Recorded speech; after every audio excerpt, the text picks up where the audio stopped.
अस्सलामु अलैकुम वरहमतुल्लाहि वबरकातुहू। नाज़रीन, जैसा कि आपको मालूम है, कौम की बेटी डॉक्टर आफिया सिद्दीकी दियार गैर में अपनों से कोसों मील दूर दुश्मन की कैद में है। 20 साल का तवील अरसा गुजर चुका है कि वो बेगुनाह कैद की सख्तियाँ सह रही है।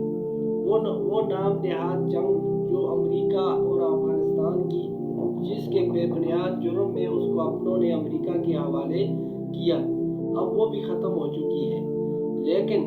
आज तक इलेक्शन के दिनों में हर पार्टी के लोग उसकी रिहाई का नारा लगाकर वोट तो लेते हैं, मगर इक़्तिदार में आकर किसी ने भी उसकी रिहाई के लिए कोशिश नहीं की।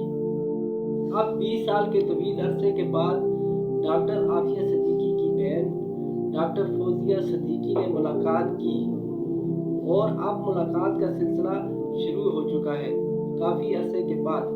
हम सब का दीनी और कौमी फरीज़ा है कि हम जहाँ तक हमारे बस में है, हम हर कौम पर उसकी रिहाई के लिए आवाज़ उठाएं और अल्लाह पाक से दुआ करें, अल्लाह ताला हमारी बहन को सही सलामत वतन वापस लाए और अपने बच्चों और प्यारों के साथ मनाए। जिस रब ने हज़रत यूसुफ अलैहिस्सलाम को तवील अरसे के बाद कैद से रिहाई अता फरमाई और अपने ख़ानदान से मिलाया, इसी रब से उम्मीद है और दुआ है वही रब कौम की इस मज़लूम बेटी के लिए भी रिहाई के असबाब पैदा करे, क्योंकि वही हर चीज़ पर कादिर है। और हमारा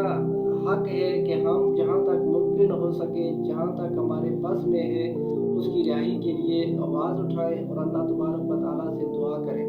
कि अल्लाह तबारक व तआला कौम की बेटी को अपने ख़ानदान के साथ